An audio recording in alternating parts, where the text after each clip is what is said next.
బెంగళూరు వారి చైతన్య చరితామృత క్లాస్ కి అందరికీ స్వాగతం. నిన్న అంత్యలీలలో మొదటి అధ్యాయం చూసాం. ఈరోజు అంత్యలీలలో రెండవ అధ్యాయాన్ని చూద్దాం.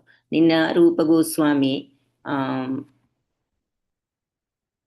మళ్ళీ రెండవసారి చైతన్య మహాప్రభువును కలుసుకుంటున్నది నిన్న చూడటం జరిగింది.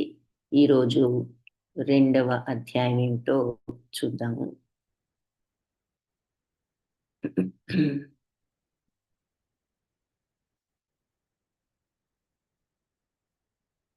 ఓం అజ్ఞానతిమిరాంధస్య జ్ఞానాంజనశలాకయా చక్షురున్మిళితం యేన తస్మై శ్రీ గురవే నమః. నమో ఓం విష్ణుపదాయ కృష్ణప్రేష్ఠాయ భూతలే శ్రీమతే భక్తి వేదాంత స్వామిన్యితి నామినే.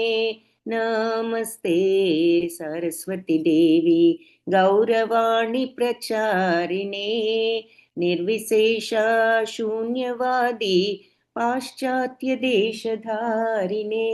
హే కృష్ణ కరుణా సింధు దీనబంధో జగత్పతే గోపేశ గోపికా కాంత రాధా కాంత నమోస్తుతే. తప్త కాంచన గౌరాంగీ రాధే బృందావనేశ్వరి వృషభానుసుతే దేవి ప్రణమామి హరిప్రియే. జయ శ్రీ కృష్ణ చైతన్య ప్రభు నిత్యానంద శ్రీ అద్వైత గదాధర్ శ్రీవాసాది గౌర భక్త బృంద. హరే కృష్ణ కృష్ణ కృష్ణ హరే హరే హరే రామ రామ రామ హరే హరే. హరే కృష్ణ కృష్ణ కృష్ణ హరే హరే రామ హరే రామ హరే హరే. హరే కృష్ణ కృష్ణ కృష్ణ హరే హరే హరే రామ రామ రామ హరే హరే. హరే కృష్ణ హరే కృష్ణ కృష్ణ కృష్ణ హరే హరే రామ హరే రామ రామ హరే హరే.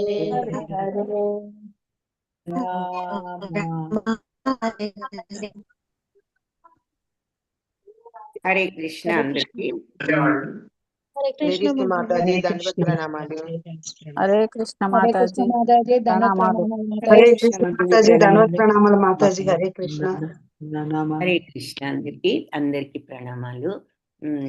సో ఈరోజు రెండవ అధ్యాయం అంత్యలీలలో చూద్దాము. ఇది హరిదాసు అనే ఒక ఆయనకు ఇచ్చినటువంటి స్వల్ప పనిష్మెంట్ అన్నమాట. అది అంటే తెలుగులో శిక్ష అనొచ్చు. అంటే ఆయన చేసిన ఒక అపరాధానికి ఏ రకమైనటువంటి శిక్ష ఆయనకి వచ్చింది, ఏ రకమైన శిక్ష అనుభవించవలసి వచ్చిందో చూస్తాము.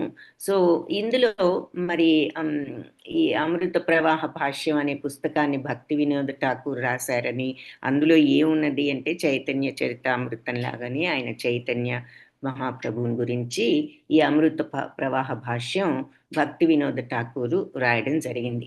ఆ పుస్తకం ఆధారంగా ప్రభుపాద ఇలా ప్రతి అధ్యాయానికి ఆయన ఒక క్లుప్తంగా ఒక సారాంశాన్ని ఇస్తున్నారు మనకి ఆ భక్తి వినోద్ ఠాకూర్ వారి పుస్తకం ఆధారంగా. సో గ్రంథం ఈ చైతన్య చరితామృతం అయితే కృష్ణదాసు కవిరాజు గారు రాశారని తెలుసుకున్నాము. సో ఆయన తను కొన్ని చైతన్య మహాప్రభువుని ఆయన స్వయంగా కలిసిన కొన్ని విషయాలు కూడా ఆయన ఇందులో చెప్పడం జరిగింది. ఆయన ఆవిర్భావము దానిని గురించి ఆయన అడగడం ఇవి చేయడం చేశారు. ఆ తర్వాత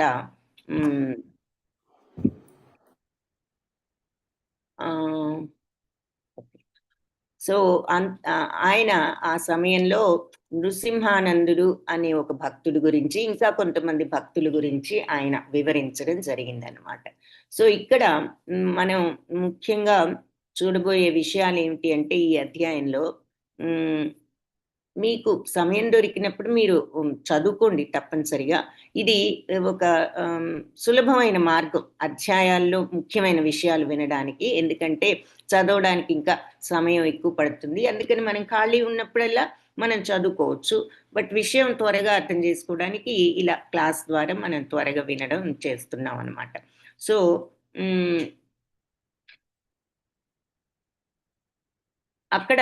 ఇక్కడ ఈ జగన్నాథపురిలో చైతన్య మహాప్రభు ఉంటూ ఉండగా భగవాన్ ఆచార్య అని ఒక భక్తుడు, ఆయన గొప్ప విద్వాంసుడు కూడాను, మంచి చదువుకున్నవాడు, చాలా మంచి వ్యక్తి అని ఆయనకి పేరు కూడా ఉన్నది.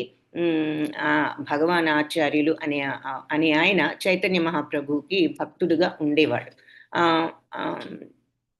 ఎప్పుడు కూడా భగవంతుని గురించిన ఆలోచనలతో, సద్భావాలతో ఉంటూ ఉండేవాడు.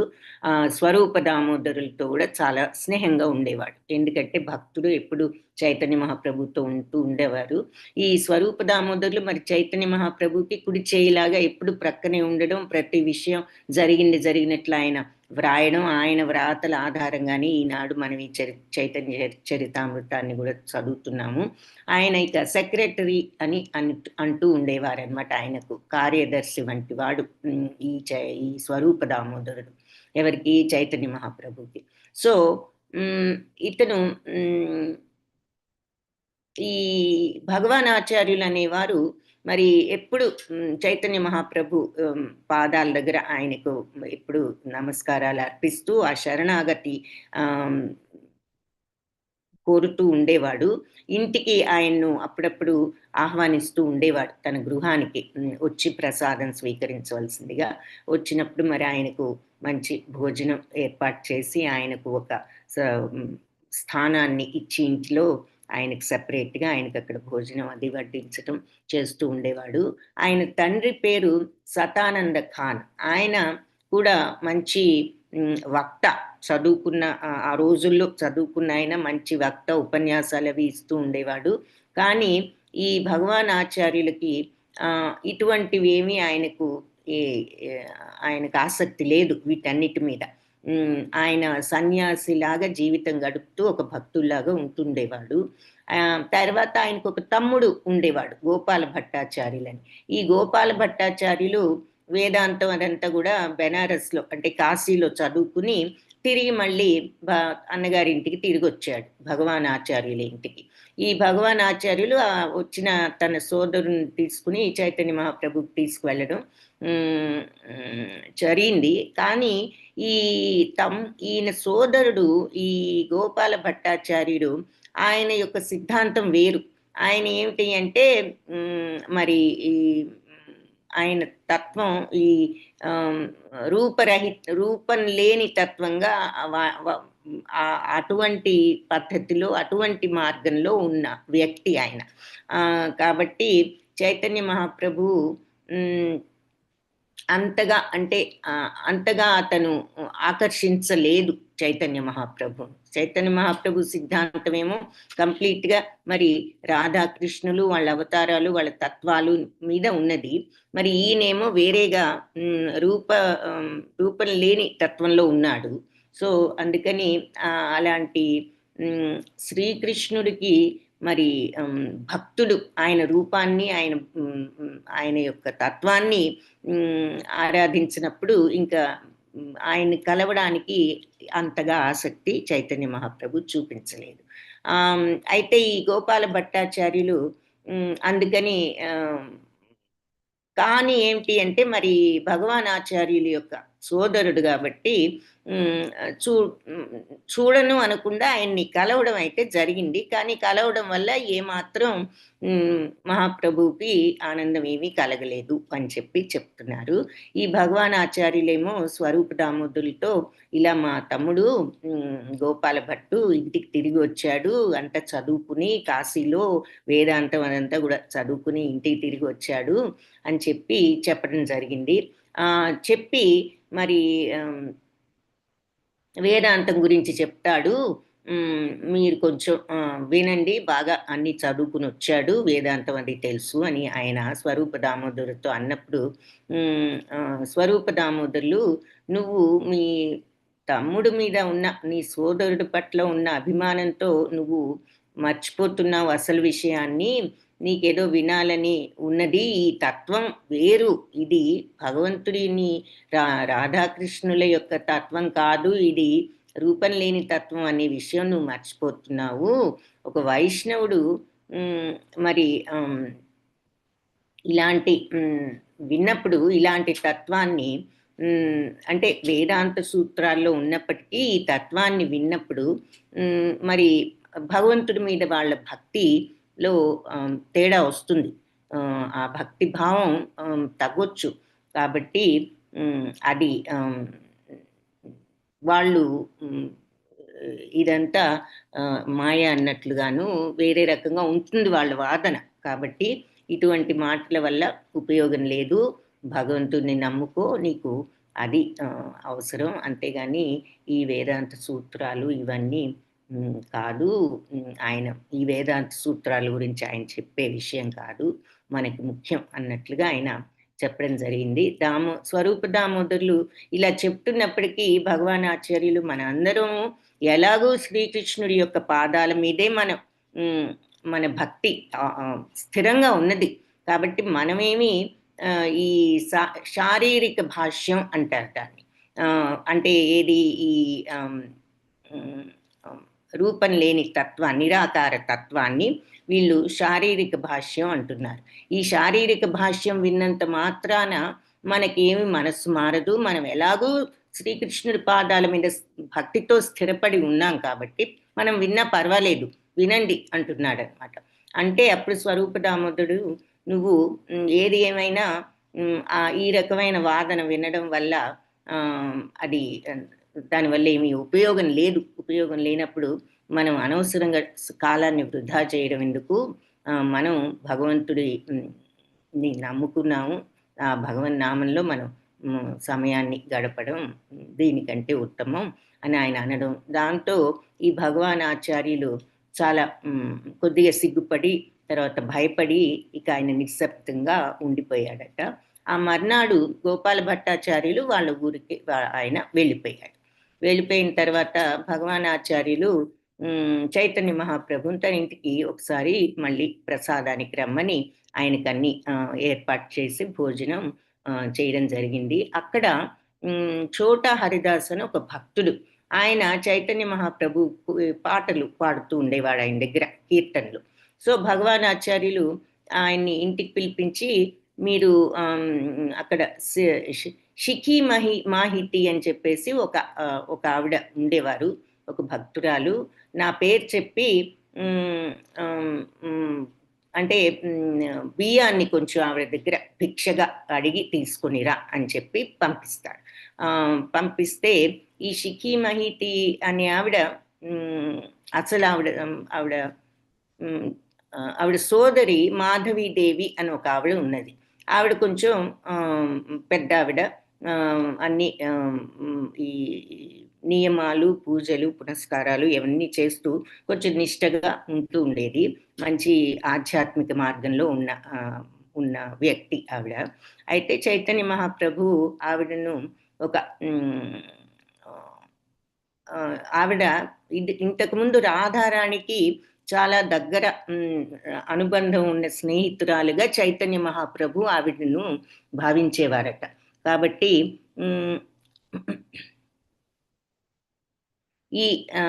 ఈ మొత్తం ప్రపంచంలోకి బాగా ఎంతో తనకు ఆత్మీయులైన భక్తులు అని చెప్పి ఆయన ముగ్గురిని భావించేవారు. ఆ ముగ్గురు ఎవరు అంటే స్వరూప దామోదరులు ఒకరు, రామానందరాయలు ఒకరు, ఈ షిఖీ మాహితి అనే ఆవిడ ఒక ఆవిడట. అండ్ ముగ్గురు వ్యక్తులు కాదు, 3.5 అంటున్నారు. ఆ అర ఎవరు అంటే ఈ షిఖీ మాహితి అనే ఆవిడ యొక్క సోదరి ఈ మాధవీదేవి. ఈవిడ పూజలు, పునస్కారాలు, ఆధ్యాత్మిక మార్గంలో ఉన్నారని చెప్పుకున్నాం కదా.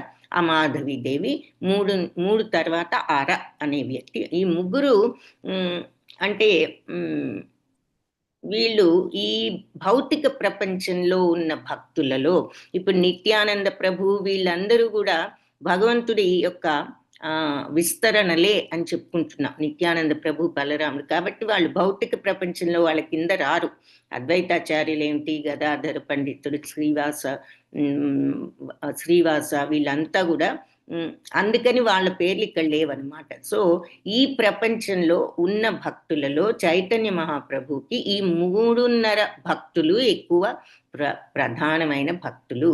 ఎవరు వాళ్ళు అంటే, ఒకళ్ళు స్వరూప దామోదరులు, 2 రామానందరాయలు, 3 ఈ సిక్కి మాహితి.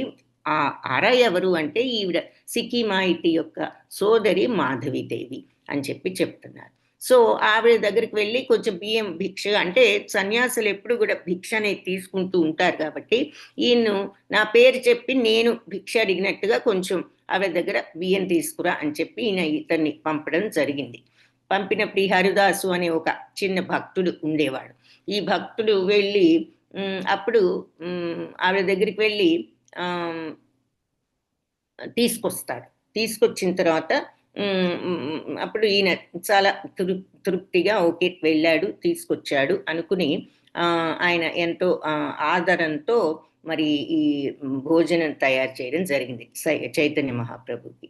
ఆ తర్వాత మరి జగన్నాథుల వారి దగ్గర నుంచి, ఆలయం నుంచి ప్రసాదము ఇవన్నీ, తర్వాత మరి తాంబూలం. ఆ రోజుల్లో మరి ఇప్పుడు కూడా అల్లం, తర్వాత నిమ్మకాయ, ఉప్పు వేసి అల్లాన్ని ఊరబెడుతూ ఉంటారు. అది భోజనం తర్వాత తీసుకుంటూ ఉంటారు కదా, అది అరుగుదలకు మంచిదని. సో అలా అవన్నీ కూడా జగన్నాథ ఆలయం నుంచి తెప్పించి సిద్ధం చేశాడట. మధ్యాహ్నానికి చైతన్య మహాప్రభు రావడం, ఈ ప్రసాదం తీసుకోవడం, భగవాన్ ఆచార్యులు ఇచ్చినటువంటి ప్రసాదాన్ని. ఆ తర్వాత ముందు ఇంత మంచి బియ్యం, అంటే ఆ బియ్యం వెళ్ళి తీసుకొచ్చాడు కదా, ఆ బియ్యం చాలా మంచి క్వాలిటీ అన్నమాట. ఆ బియ్యం ఇంత బాగున్నాయి అని అంటూ, నీకెక్కడి నుంచి ఈ బియ్యం ఎక్కడి నుంచి తీసుకొచ్చారు అని ఆయన అడగడం జరిగింది. అడిగినప్పుడు చైతన్య మహాప్రభు ఇట్లా భగవాన్ ఆచార్యులు హరిదాసు అని మన భక్తుడు ఉన్నాడు, మన ఆవిడ దగ్గరికి వెళ్ళి బియ్యాన్ని యాచించి తీసుకురమ్మని పంపించాను అని ఆయన అనడం జరిగింది. అప్పుడు చైతన్య మహాప్రభు అయితే చాలా బాగుంది అని చెప్పి ఆయన ప్రసాదం తీసుకుని ఆ తర్వాత తన ఇంటికి వెళ్ళిపోయి గోవిందుడు అని చెప్పి ఆయన దగ్గర ఒక భక్తుడు సేవిస్తూ ఉండేవాడు ఆయన్ని. ఆ గోవిందుడితో, ఈ రోజు నుండి నువ్వు ఆ చిన్న హరిదాస్ని ఇక్కడికి రావద్దని చెప్పు, రావడానికి అతన్ని రానివ్వకు అని చెప్తారు ఈ గోవిందుడు అనేటటువంటి ఆయన దగ్గర ఉన్న ఒక భక్త సేవకుడికి. అప్పుడు ఈ చిన్న హరిదాసు ఈ మాట వినిన వెంటనే అతనికి చెప్పడం జరిగింది, నువ్వు ఇంకా చైతన్య మహాప్రభువు దగ్గరికి రావద్దు అని చెప్పినప్పుడు ఆ హరిదాసు చాలా బాధపడతాడు. బాధపడి ఇదేమిటి, ఎవరికి అర్థం కాదు, ఏమిటి ఇలా ఇతన్ని రావద్దని ఎందుకన్నారు అనే విషయం ఎవరికి అర్థం కావడం లేదు. సో ఈ హరిదాసిక బాధతో 3 రోజుల పాటు ఉపవాసం కూడా, భోజనం కూడా మానేశారు. అప్పుడు స్వరూప దామోదరులు ఇంకా మిగిలిన భక్తులు వీళ్ళంతా కూడా చైతన్య మహాప్రభు దగ్గరికి వెళ్ళి, ఏమిటి హరిదాస్ చేసిన తప్పు ప్రభు, మీ దగ్గరికి రావద్దని ఎందుకు చెప్తున్నారు, 3 రోజుల నుంచి అతను ఉపవాసం చేస్తున్నాడు, భోజనం కూడా చేయడం లేదు అన్నప్పుడు చైతన్య మహాప్రభు ఇలా అతను భిక్షకు వెళ్ళి ఆవిడతో కొంచెం చనువుగా మాట్లాడటం చేయడం జరిగింది. మరి అటువంటి వాళ్ళని నేను మళ్ళీ చూడలేను. వాళ్ళు సన్యాసం తీసుకున్నప్పుడు ఈ రకమైన ప్రవర్తన ఉండకూడదు. అతను వెళ్ళి ఈ రకంగా ఆవిడ దగ్గర ప్రవర్తించడం సరికాదు, అది సరి అయిన పద్ధతి కాదు. కాబట్టి ఎవరైతే మరి సన్యాసం తీసుకుని కూడా ఇలా వాళ్ళ యొక్క ఇంద్రియాలను వాళ్ళు నియంత్రించుకోలేకపోయినప్పుడు, ఈ రకంగా మరి ఎక్కువగా మాట్లాడినప్పుడు స్త్రీలతో, అది అటువంటి వాళ్ళు మరి వాళ్ళకి మరి స్త్రీ యొక్క విగ్రహం చూసినా కూడా వాళ్ళకి మనసులో వాళ్లకు మనోనిగ్రహం తప్పే అవకాశం ఉన్నది. కాబట్టి అందుకనే సన్యాసం తీసుకున్నప్పుడు తల్లి అయినా, చెల్లెలైనా, కూతురైనా, కుమార్తె అయినా, ఎవరైనా సరే మనం కొంచెం దూరంగా ఉండాలి స్త్రీలకు ఎప్పుడు అని చెప్పి ఆయన చెప్పడం జరిగిందనమాట. ఎందుకంటే అది పద్ధతి ఒక సన్యాసికి, స్త్రీకి కొంచెం దూరంగా ఉండాలి. మరి ఇతను వెళ్ళి ఆవిడతో అలా అనవసర సంభాషణ చేయడం అనేది తప్పు అని చెప్పి ఆయన చెప్పడం జరిగింది. అలా చేసిన తర్వాత ఇక నేను మళ్ళీ వాళ్ళని నా దగ్గరికి వాళ్ళని నేను చూడడం కానీ, వాళ్ళతో నేను కలిసి మెలగడం కానీ నేను చేయలేను అని చెప్పి ఆయన చైతన్య మహాప్రభు తన లోపలికి వెళ్ళిపోవడం జరిగింది. సో ఆయనకి ఇలా ఖచ్చితంగా చెప్పేసరికి భక్తులందరూ ఇంకా నోట మాట రాక వాళ్ళు ఏమనాలో తెలియక అందరూ కూడా నిశ్శబ్దంగా ఉన్నారు. ఆ తర్వాత అందరూ మళ్ళీ వెళ్ళి చైతన్య మహాప్రభు పాదాలను పట్టుకుని మళ్ళీ ఈ హరిదాస్ గురించి మళ్ళీ ఆయన్ను అడగడం జరిగింది. ఇలా ఏదో చిన్న తప్పు చేశాడు, దయచేసి క్షమించండి, మీ దగ్గర ఇప్పుడు పాఠం నేర్చుకున్నాడు, ఇక ముందు ఎప్పుడు కూడా ఇటువంటి పొరపాటు చేయడు అని చెప్పినప్పుడు చైతన్య మహాప్రభు నా మనస్సు ఈ విషయంలో మరి నా అధీనంలో లేదు. ఇటువంటి ప్రవర్తన ఉన్నప్పుడు ఇలా సన్యాసులు ఈ రకంగా స్త్రీలతో మాట్లాడినప్పుడు ఇక నా మనసు వాళ్ళని చూడడానికి అంగీకరించదు. ఈ విషయంలో నేను మనసు మార్చుకోలేను అని చెప్పి ఆయన మీరందరూ మీ పనులు చూసుకోండి, ఇక అనవసరం ఈ సంభాషణను పొడిగించవద్దు. మీరు గనక ఇదే నాకు చెప్తూ ఉంటే ఇక నేను ఇక్కడి నుంచి వెళ్ళిపోవాల్సి వస్తుంది అని చెప్పి ఆయన చెప్పడం జరిగింది. ఇది విన్న వెంటనే ఇక అందరూ భయపడిపోయి చెవులు మూసుకుని ఇంక మేము మళ్ళీ తప్పు, మేము ఈ విషయాన్ని ఎత్తామని చెప్పి అని వాళ్ళు కూడా ఇక ఊరుకోవడం జరిగింది. అప్పుడు చైతన్య మహాప్రభు తర్వాత అక్కడి నుంచి వెళ్ళిపోయి తన పనులు ఆయన చూసుకోవడం చేశారు. అట్లా కొన్ని విషయాల్లో ఆ ప్రభువు యొక్క మనస్తత్వాన్ని అర్థం చేసుకోవడం భక్తులకు కూడా కష్టం. ఈ లీలలు కానీ ఆయన తత్వాన్ని కానీ అంటే అంత స్ట్రిక్ట్ అన్నమాట ఆయన కొన్ని విషయాల్లో. ఆ విషయాన్ని ఇక్కడ చివరికి వీళ్ళు కూడా ఇక అర్థం చేసుకుని ఇక మళ్ళీ చెప్పడం మానివేయడం జరిగిందనమాట.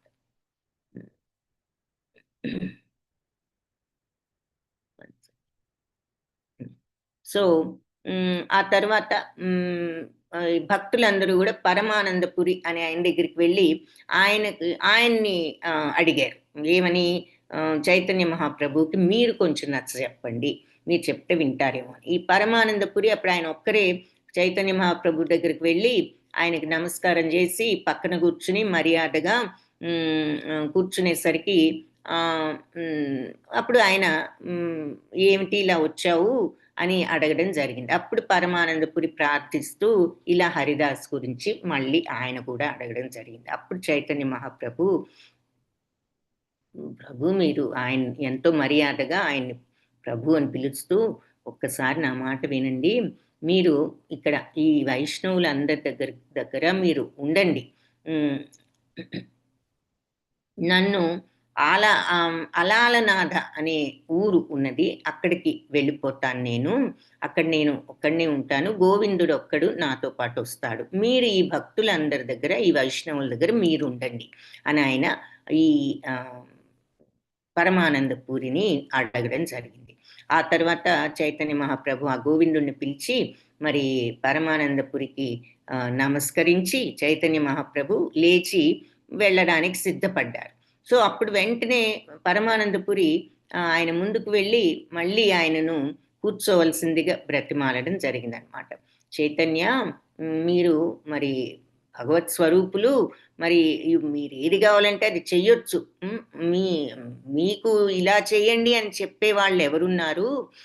మీరు ఏది చేసినా సరే అందరి మంచి కోసమే చేస్తారు, మాకు అర్థం కాదు కానీ మీరు ఎందుకు ఎప్పుడు ఎలా చేస్తారని. మరి అంతే కదా, మనం ఏమనుకుంటాము, భగవంతుడు ఏమిటి ఇది చేశాడు, మంచి వాళ్ళకి కష్టాలు పెడుతున్నాడు ఇలా అనుకుంటూ ఉంటాం మనం. ఒక్కొక్కసారి మనం ఏమో అన్ని మంచి చేస్తున్నాము, మంచి మార్గంలో ఉన్నాం, మనకేమిటి కష్టం, భగవంతుడే ఇలా చేసావేంటి అనుకుంటాం.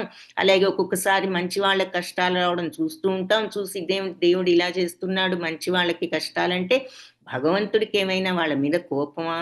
ఎవరి కర్మకు వాళ్ళు బాధ్యులు అనేదే ప్రతిదానికి ఆన్సర్ అని మనం చూస్తున్నాం.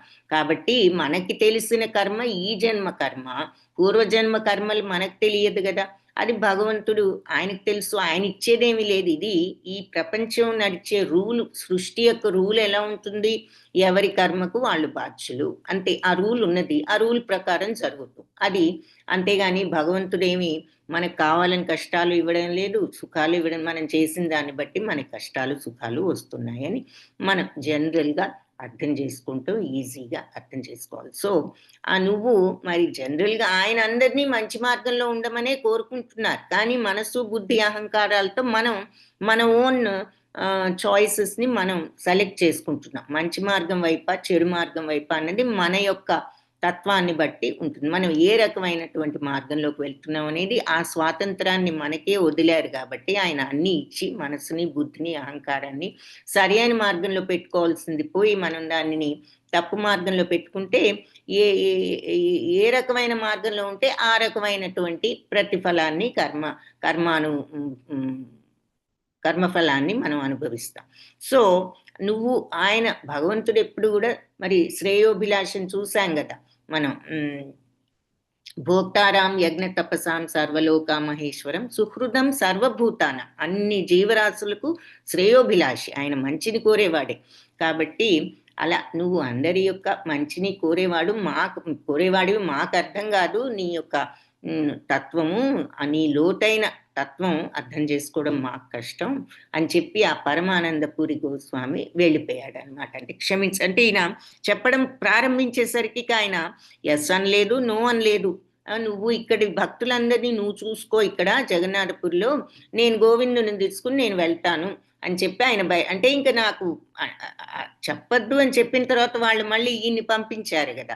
సో అందుకని ఆయన ఆ మాటని బయలుదేరిపోతుంటే ఇంకప్పుడు ఈయన క్షమించమని అడిగి, మీకు అన్నీ తెలుసు, మీకు చెప్పేంతటి వాళ్ళం కాదు, మీరు ఇక్కడ నేను చెప్పేసి ఆయన వెళ్ళిపోవడం జరిగిందనమాట. ఆ తర్వాత వీళ్ళంతా ఈ భక్తుల హరిదాసు దగ్గరికి వెళ్ళారు. వెళ్ళి స్వరూప్ దామోదరుడు హరిదాస్తో, నీ మంచిని నీ శుభాన్ని మేమందరం కోరుకుంటున్నాము, ఇది నమ్ము. చైతన్య మహాప్రభు ఇప్పుడు కొంచెం కోపంగా ఉన్నారు.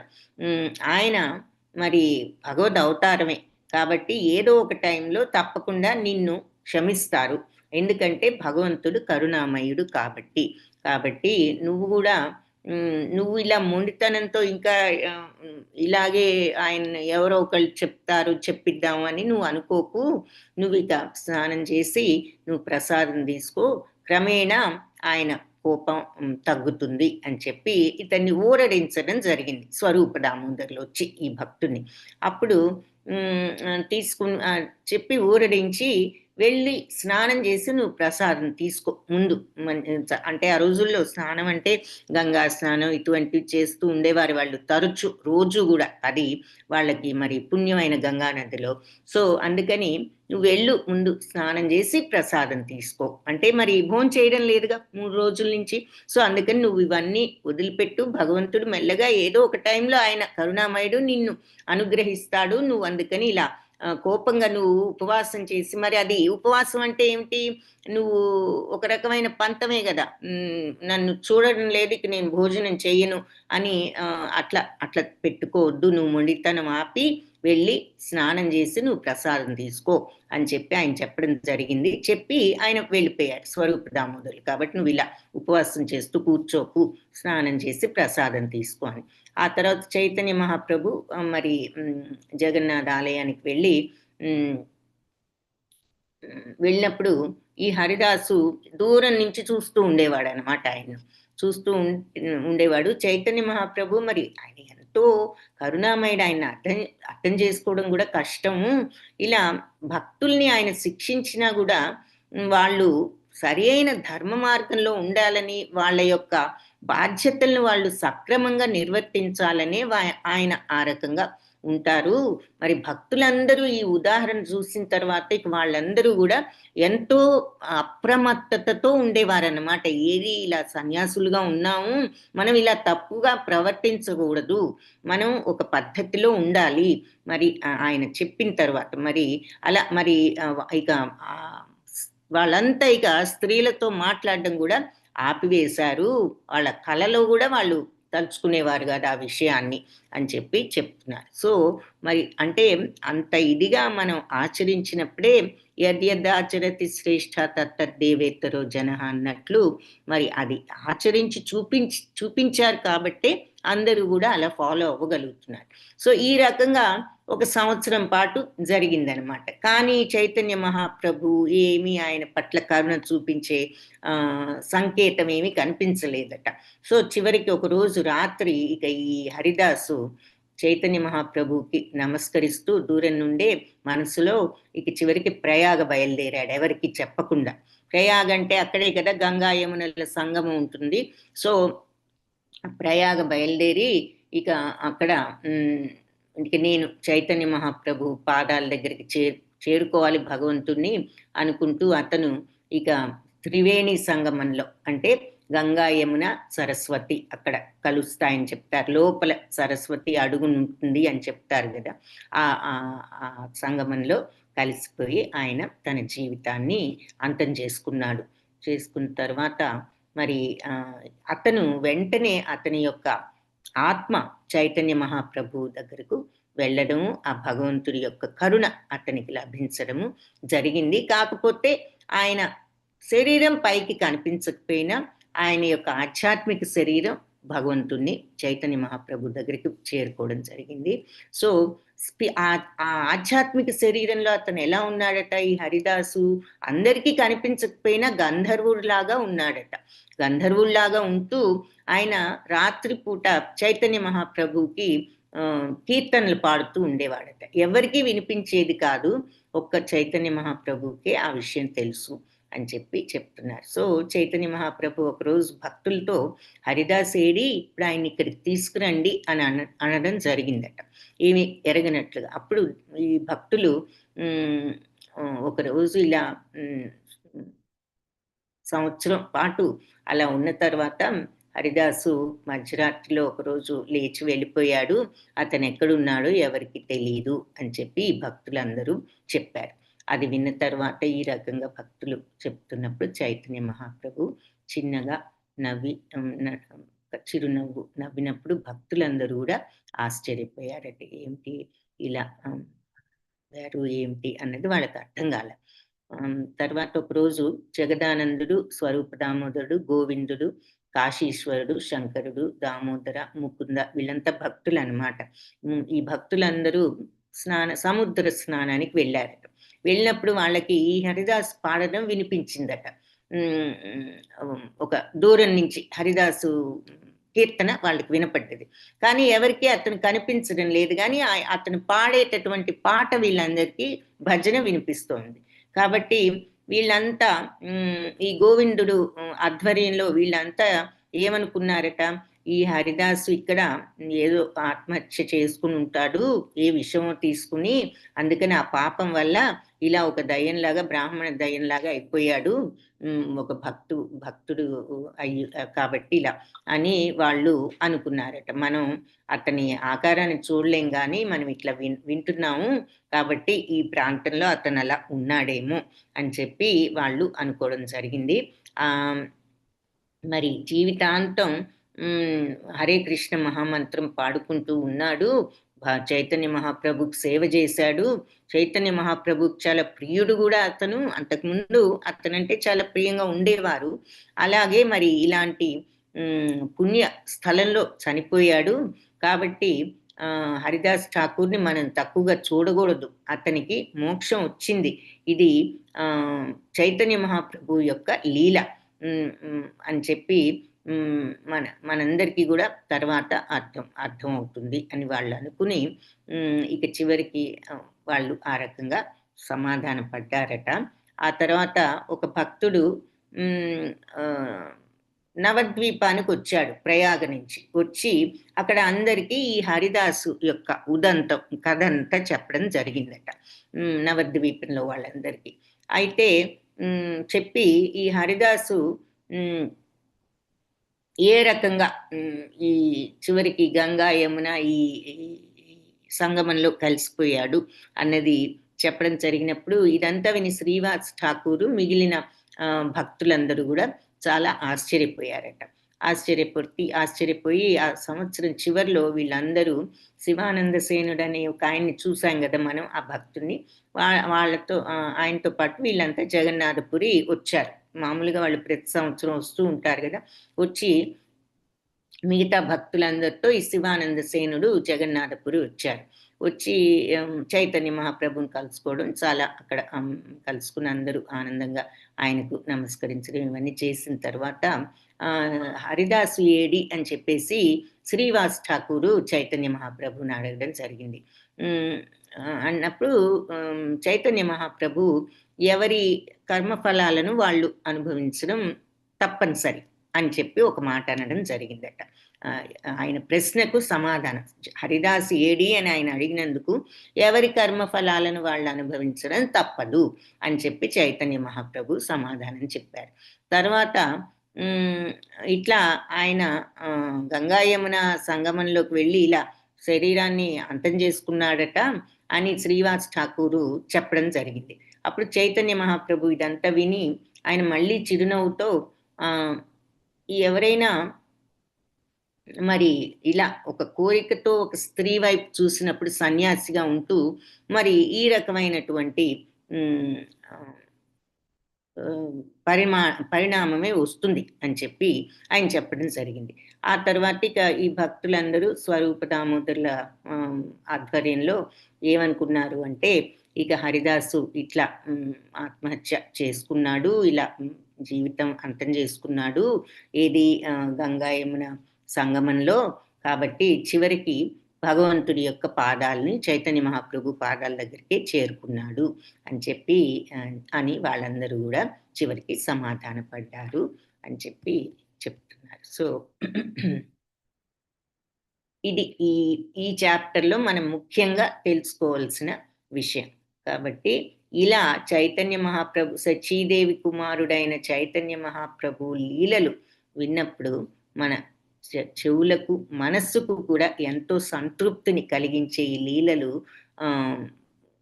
ఎవరికి సంతృప్తి కలిగిస్తాయి అంటే శుద్ధమైన భక్తులకు అని చెప్పి చెప్తున్నారు. సో ఇలా ఒక సన్యాసిగా ఉన్నప్పుడు వాళ్ళు ఏ రకమైనటువంటి ప్రవర్తనతో ఉండాలి అనేది ఆయన అందరికీ కూడా చూపించారు అని చెప్పి చెప్తున్నారు.